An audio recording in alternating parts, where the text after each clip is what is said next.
Thank you so much, Zarek. We are incredibly proud of our alumni and the continued support they provide to Georgia Southern University. Graduates, guests, and friends, please help me welcome today's commencement speaker, Dr. Candicee Childs, a Georgia Southern graduate and an emerging beacon of inspiration in the field of medicine and literature. She is currently a resident physician at Massachusetts General Hospital, the largest teaching hospital of Harvard Medical School, with a focus on child and adolescent psychiatry. Her literary work, including her best-selling memoir, quote, Lemons, Lemonade, and the Lemonade Stand, reflects her passion for living life with purpose and making a positive impact on those around her. Dr. Childs is also a public speaker, model, fitness enthusiast, and mentor. Most recently, she presented at TEDx Savannah in 2023, where she discussed embracing empathy while protecting your mental wellness. From Savannah, Dr. Childs earned a bachelor's in chemistry with a minor in Spanish from Valdosta State University, a Master of Health Administration from Georgia Southern University, and a Doctor of Medicine from the Medical College of Georgia at Augusta University. She also has 2 certifications in nutrition and personal training from the National Academy of Sports Medicine. Please join me in welcoming Dr. Childs to the podium to offer insights and wisdom with us today. Dr. Childs.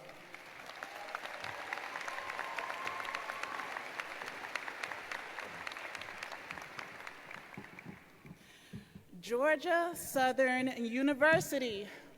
Wow. It feels so good to be home and to celebrate this tremendous, wonderful occasion. I am deeply humbled to be here with you all today. I want to first thank my Lord and Savior, Jesus Christ, for paving the way for me to be here. To President Marrero, Dean Nash, Dean Tetters, esteemed faculty and staff, family, friends, and last but certainly not least, to the amazing graduating class of 2024, thank you so much for this illustrious and distinguished honor of addressing you. As I was preparing for this speech, one of the thoughts I had was, why do we call it a commencement ceremony? Why not just graduation? So I did what every smart person does, and I Googled it. A graduation marks the completion of your degree requirements, while commencement celebrates those accomplishments and looks towards the future. It's a moment that marks a time for a transition, the beginning of something new. And as I stand before you today, I see my reflection in you. 5 years ago, I graduated from this very college. I had this hunger and desire to do great things, much like all of you. And since that time, I've learned some very valuable lessons that I'm honestly still putting into practice right now. Today, I want to share with you 3 important ideas I hope you carry with you as you navigate this transition. For some of you, to a known path, but for a lot of you, to the depths of the unknown. But either way, you will make it through. And I believe these 3 points can help you. Number 1, go for it. Go for the biggest dreams you can think of and never stop trying until you get it. When I first encountered the idea of becoming a doctor, I had no idea what I was doing. I struggled every step of the way too. It took me over a year or 2 to find just a doctor to shadow. I took on the medical college admissions test, performed poorly, and got rejected from every medical school I applied to. I had an unexpected change of plans.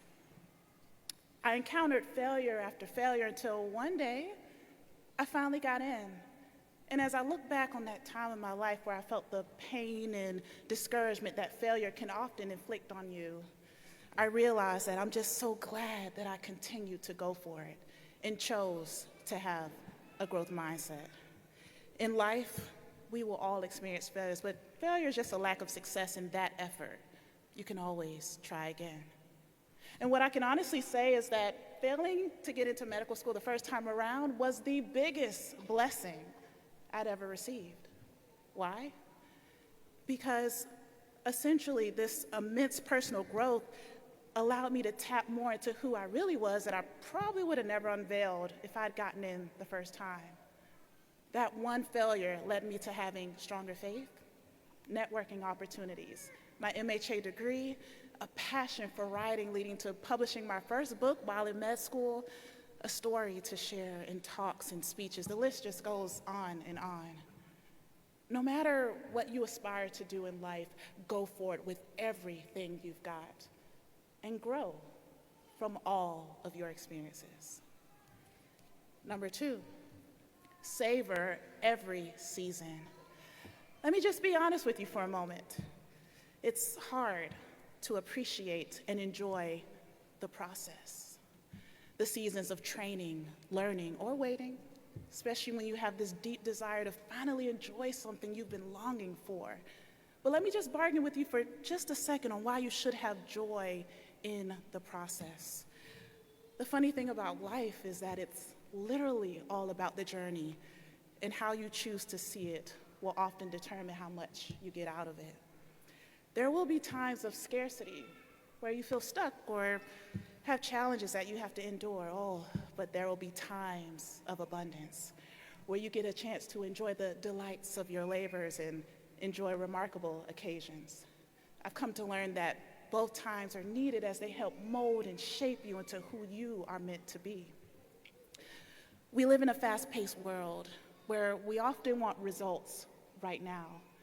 But what you end up missing out on is all the joy, passion, and valuable lessons you can experience in the moments that will just go on by if you let them. You won't get this time back. So avoid comparing your journey to another's, as tempting as it may be. And don't fall into the trap of thinking, I should have been promoted by now, gotten a job by now. More personally, should have been married by now, had my first child by now, bought a house or a car by now, etc. Timing means everything, and everything worthwhile takes time. I encourage you to savor and enjoy every season of your life and try to enjoy the process. And last but not least, understand that you have purpose.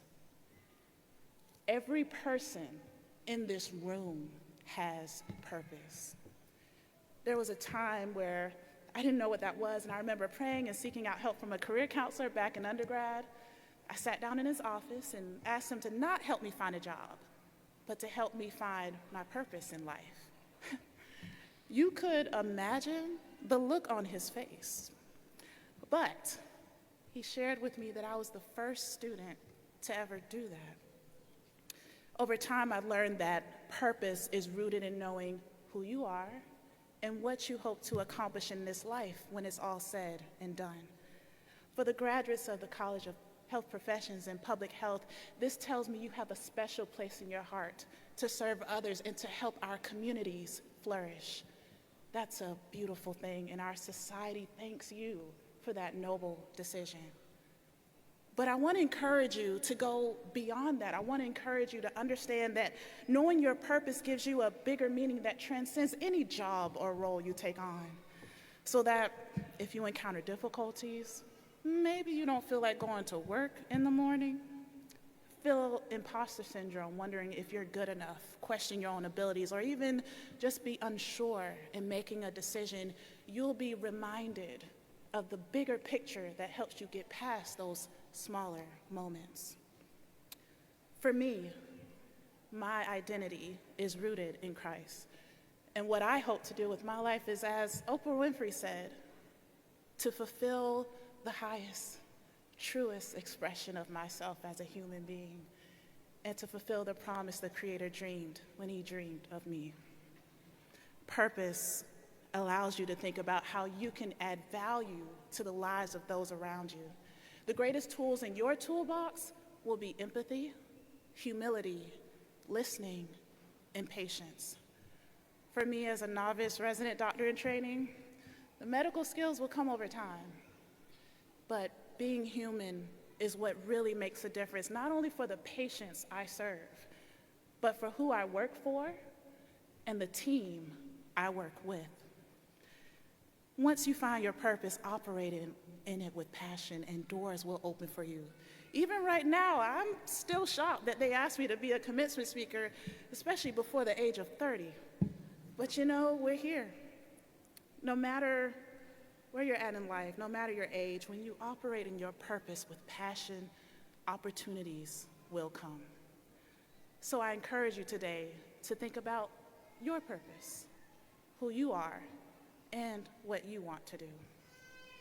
In conclusion, when you think about Georgia Southern University long after this day, I want you to think about the fond memories and connections you've made, the challenges you faced and persevered through, maybe those GSU chants at the football games. But I also want you to think about those 3 important ideas I shared with you today, using the mnemonic GSU. And no, I'm not going into debate on who's the real GSU. That's not today, not today.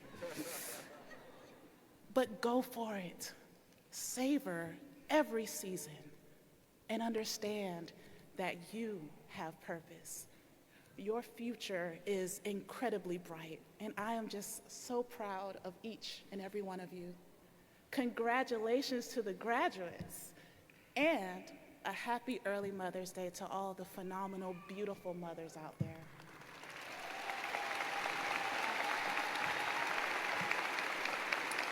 God bless, and thank you all so much for the opportunity to partake in your special day.